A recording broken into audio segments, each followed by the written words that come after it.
What do you say when your loved one keeps asking to go home, but you know they cannot? David told me his mom calls him several times a day from assisted living, sometimes up to 8 times in one afternoon. Every time it is the same question: when are you coming to take me home? Now, David is a listener of this podcast. He's learning to stay calm, to speak gently, and not to argue. But he said something I think a lot of us feel. I still don't know what to say that really helps. I just feel guilty that I cannot make her feel better. Maybe you have felt that way too. When your words feel empty and your heart feels torn, and you start to wonder if being truthful is actually making things worse. Hey, Christian Care Companion. Welcome back to Dementia Caregiver Support for Christians, the podcast where we walk with Bible-believing Christians who want to stay steady in their faith while caring for somebody living with dementia. Here we talk about the real issues that press on our souls: the not knowing what to say without lying, the weight of constant responsibility, and the quiet ache that comes from loving somebody whose mind is changing. Today, we're leaning into the first issue, the communication struggle. We'll talk about why therapeutic lying sounds kind, but is wrong. How truthful communication actually will bring more peace in the long run, and what you can say instead when your loved one just wants to go home. And if you've been trying to figure this out on your own, how to respond in a way that honors God and helps your loved one feel safe, that's exactly why we created the Christian Dignacare Society. For a one-time investment, join a lifetime community for Bible-believing Christians who want to find steadiness, confidence, and peace as they learn to care with truth and grace.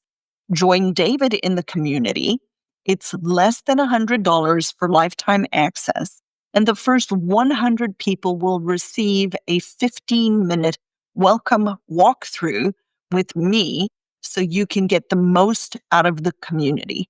The link is in the show notes, and I'd love for you to take your next faithful step towards confidence and calm in your caregiving conversations.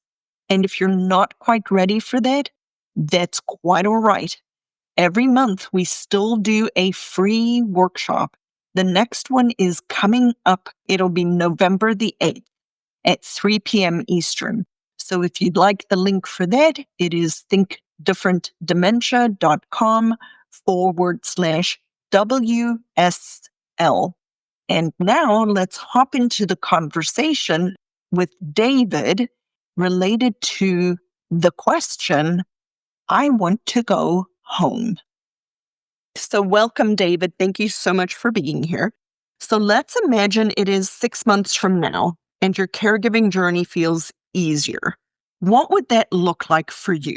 It means when my mother calls me about 8 times a day from the assisted living facility and says, what time are you coming over to pick me up to go home? I know what to say. I don't feel bad about whatever I say. And I know when to answer and maybe when not to answer the phone, that kind of thing. Okay. And what do you think might be standing in the way of actually achieving that? Probably wrong answer, but to me, it's knowing what to say when she asks those questions. I know how to answer because I've listened to your podcast.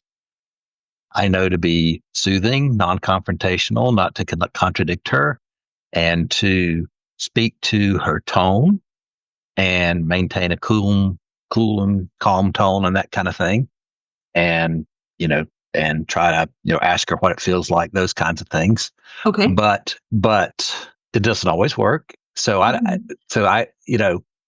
maybe lack of knowledge, maybe lack of, I don't know. I don't necessarily feel like I'm doing it wrong, but I feel like I'm missing something. I don't know something I should know, or I'm not handling right, or I'm not dealing with something inside that has to do with it or something like that. I don't know. There's a hole there somewhere that I'm not catching. Okay. Not that it's supposed to be perfect, but there's something missing there. Yeah, Okay. Can I ask a few clarification questions? absolutely. So, mom lives in an assisted living. Yes. We have a definitive diagnosis of dementia. Not as in the physician wrote it down, but the physician certainly agrees it's most likely vascular dementia. Okay. She had a stroke, very mild stroke earlier in the year. And about 2 months later, a portion of her memory went away, and it's sort of progressed pretty rapidly since March she was fine in February, and she's much down from that. And it Okay. primarily has to do with space and time. She knows who everybody is, but she rarely knows where she is, and she certainly remembers she's been all kinds of portions of places she's never been. Okay. Okay. That's really good and helpful. How long has she lived in the assisted living? She's been there 2 years, and she's 96 years old. Okay. That's also helpful. 96 years old. Well, she is very, very blessed that this is a recent stroke, no other strokes. No, none that she was, yeah, she's really actually pretty healthy. Okay. She has a pacemaker, but, and she has mobility problems. She has some broken bones and can't stand up by herself, that kind of stuff. Okay. But that's mostly it. So moving into the assisted living was more from a physical perspective as opposed to a. Oh, yes. Oh, yes, absolutely. Yeah. Okay. So you said that she calls you about 8 times a day and you don't know what to say and you want to figure out when to pick up and when not to pick up, right? That's there's a lot more to it, but yeah, Okay. that's probably the top of the list. Do you still work? No, I'm retired about a year ago. You're retired about a year ago. All Thank right. heaven. Yes. Hey, retirement, I'm not casting stones, but retirement isn't technically a biblical principle. And so I hope and pray to be well enough to continue to work until I die. Well, I retired from paid employment, but I'm a lot busier now than I used to be. Yep. So That's a big difference, right? Yeah, I do lots of volunteering and things like that. So I'm very, very, very busy. So. Okay. So is mom in your geographic area? She's 9 minutes away. Yes, very 9 close. minutes away. Are you the only person supporting her? I'm one of 5 children. We all get along great. Mhm. 3 of them are in the city. One of them is 30 minutes away, and one of them is 2 hours away. And Okay. everybody is very supportive.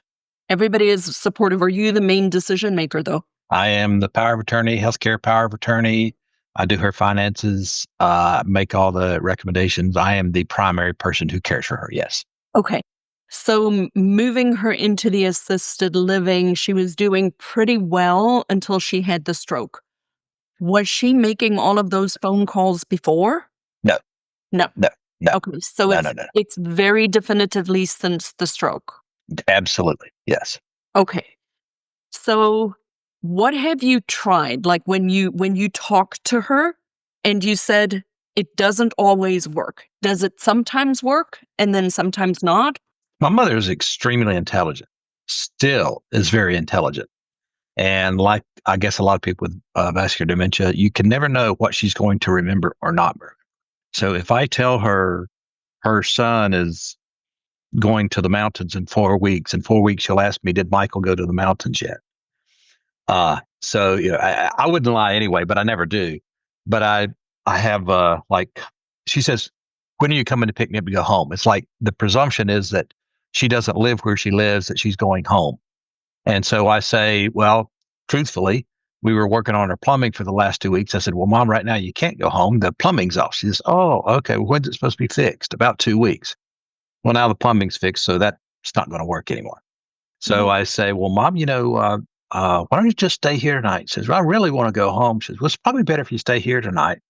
Well, okay, we'll talk about it tomorrow. I said, okay. And then she stays for the night. And then, I don't think she has any idea that she's been there for 2 years. Mhm. It's like, I don't know, it's like Groundhog Day. Every day she thinks I'm supposed to go home. The place she stays is a place called Trinity Elms. She says she's been to Trinity Elms Salisbury, Greensboro, uh, Asheville, all kinds of places. There's only one. She never goes anywhere. She just thinks she goes all kinds of places and says every time they move all of her furniture and pictures and everything's with it. It looks exactly like the one she was in, and then they move her again. And she's upset that they keep moving her all around and moving all of her stuff. That must take a lot of time and there's no sense in it. She'd like to stay in one place.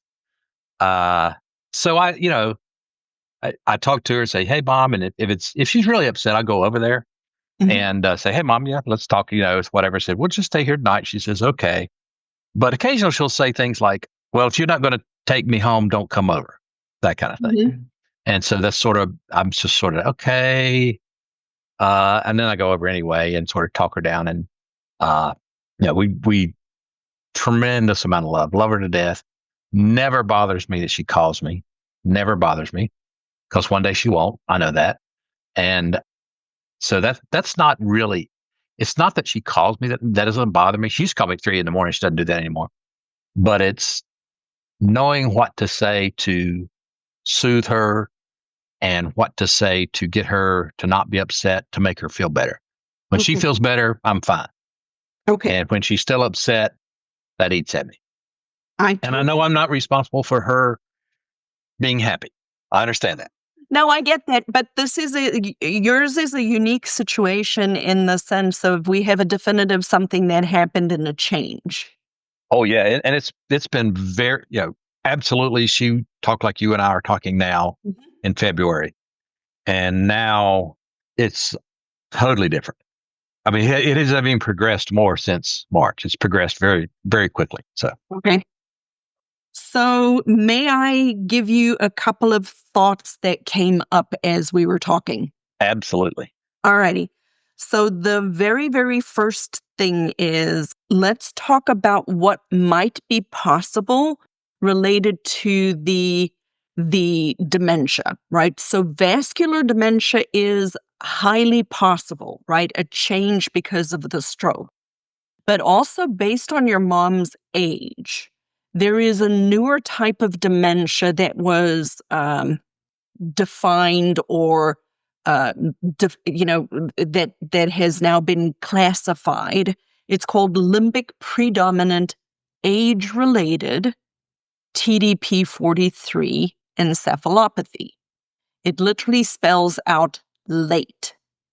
It is a Alzheimer's type of dementia, and it is usually very specifically in people over 80 years old. Okay. Causing memory and thinking problems. And then sometime over time is their social skills. So just because she's had the stroke, I mean, it could be related to the stroke. And so, doing rehabilitation, having them, even though it was a mild stroke, if she hasn't had occupational therapy or speech therapy to actually work on those memory skills to see if some of it is still in the rehabilitation phase, that is something that you could consider having them do some outpatient, not necessarily the physical therapy, but the speech and the occupational therapy. And the second thing that I notice is it sounds like her mom is losing some concept of time. Like she's not understanding the duration of time or the change in time. And the third thing I noticed in what you were saying is it sounds like she is doing what we would call confabulation. Yes. Okay, so it's not lying. The difference between confabulation and lying is lying always has an intent. Like, I know the difference and I'm still saying it, right? Right. So I'll use my daughter as an example. When she was a little girl, the poor thing, she, was the dog ate my homework type of kid, right? It was a flat out lie that we kind of twigged on a little bit later on. It wasn't confabulation. It was just she was not telling the truth. But confabulation is our brain's attempt to make sense of something that we don't understand anymore. It's our brain's attempt to fill in the gaps. How does that sometimes look? Mom, what did you have for breakfast this morning? Oh, I had a wonderful breakfast. I had eggs Benedict and a pancake and bacon and all this stuff. And she had a bowl of cereal, right? So, confabulation in regards to what I think with your mom, it's possible that her environment doesn't feel familiar anymore. And so Okay. her mind is trying to, even though she's lived there for 2 years, her mind is trying to make sense of why it doesn't look the way I think it should look. And so I'm making up a story, a tale that doesn't make any sense to the people around. Why are we going to Asheville, for heaven's sakes, or, all of these other different places? In her mind, it makes sense, but it's her mind trying to fill the gaps.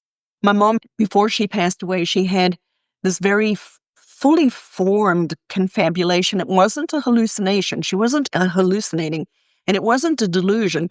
Like, she really confabulated like fleas falling out of the something had happened. There was a thing that fell through the roof.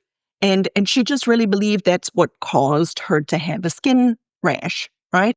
And so her mind was trying to make sense of that. So I think you're seeing a combination of the effects of time, not understanding the effects of time as her executive functions are changing. And she's trying to make sense of the environment. But now knowing what to say to soothe her, it sounds to me like you have done a very good job based off of what you have said to me of being able to reassure her and just reinforce probably one of the, if you're not doing this, which I think you are based on what you said, is to first try to meet her where she is emotionally, meet the emotion. If she seems like she's afraid, we want to, if she's afraid with where she is because she doesn't recognize it, to me, that's a different thing than I want to go home, you know? Well, mom, the plumbing's out. We can't go home today. Oh, okay. Right. The hardest thing in this journey to learn to do is to 100% cheerfully answer the question like it's the very first time. It is the Sure. hardest thing to do, but it can make such a big difference. And so if she calls you 8 times a day, if it's not that she's calling you 8 times a day, that's annoying, right? No, no, no, not at all. No, but what I'm saying, that was what I sensed from you. It's not the fact that she's calling Right, you right. 8 times a day. No, It's the fact that sometimes you don't feel like you've met her emotional needs. absolutely. Okay. Right on the money. Okay. So what I would suggest is, because each situation is a little bit different, right? Are you picking me up to take me home? Whatever the scenario is. If you find a phrase that works, you just repeat it the same way every single time. Even if for you, it's like, oh, mom, you're thinking. I'm not saying you're going to think this, but like, I know to me, sometimes it's like, but I've told you that 100 times, right? If you can just, if you can just train yourself, if the response is no lying, right? But if the response is, oh, mom, we can't go home today. Let's take a look and see tomorrow. If that appeases her, then you use that exact answer every single time Right. without wavering until it stops working. You can also try, and this is a trial, and this might be one better face to face than on the phone. Hmm. But if she face to face says to you, I want to go home, to actually say to her, but mom, you are at home. Not to reason with her. I've done it. And she says, no, no, no, my home X road where I live, not here. Does she still own that home? Oh, yeah. She knows exactly where it is and everything. Yeah, Okay. sure. Yeah. Then the answer needs to maybe change in the phrasing. Something to the effect, and I think on my feet, something to the effect of, I hear you, Mom. I know you want to go home to XYZ. Hmm. I'm sorry. That's not possible anymore. This is going to be where you're going to be living from now forward. I love you, and I will make sure that you are taken care of. Okay. Okay. So sometimes we have to say that sentence over and over and over Sure. for a Sure. few months, Yeah. Yeah. and then it'll taper off. Right. Right. Because I want you to picture your mom before this, you said she wasn't asking, No. and she No. had the stroke. Right. So this is all new again. That's correct. So think back to when she first moved in. Was she asking? No, she understood that she Okay. couldn't physically stay there. Okay. Then I would just reiterate, you could even try that, David. You could say to her, Mom, 2 years ago, you made the decision. Right. You made the decision to move here because you physically couldn't do it anymore. Yeah. Yeah. Last time I asked, she said, nobody told me I was moving here. And just say, Yeah. I Yeah. No, yes. I'm not poking stones. I'm just saying, No, I know. some of these I've tried, some I haven't. But it gives me a new list of things to try. Yeah. Another strategy is Yeah. nobody likes to be told no. Oh, yeah. So say yes, Mom, and Yes. Yes. And yes, yes. and yes, and. Yes. Yeah. All right. Yes. And right. Good.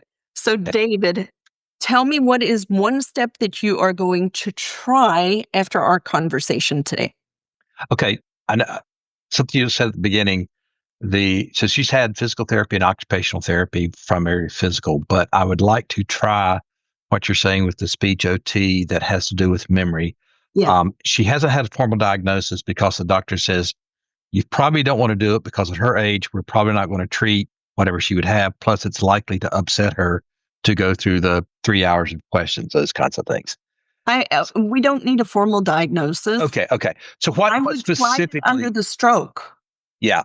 I would What just say she had the recent stroke. Can we What please? do I specifically ask the OT for? I don't know. How do I specify exactly what kind of Okay. help I'm looking for? Okay. So I would say to the occupational therapist, I have a friend who's an OT who lives on the other side of the country, which is not a lie. You have me. I'm an OT. We're friends, Yeah.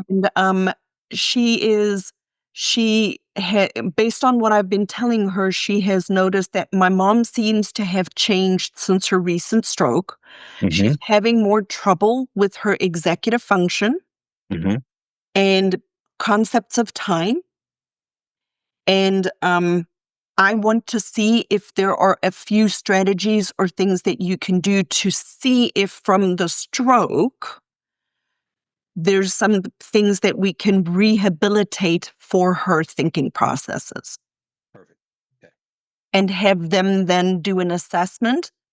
The tendency is for us to believe that because of her advanced age, that she does not necessarily have the ability to rehabilitate, and that is not true. Right. Right. Yeah, I'm with you. Okay. Okay. Perfect. Okay, wonderful. Awesome. So I'm Thank you very much. excited that you were here, David. Thank you so much for joining us.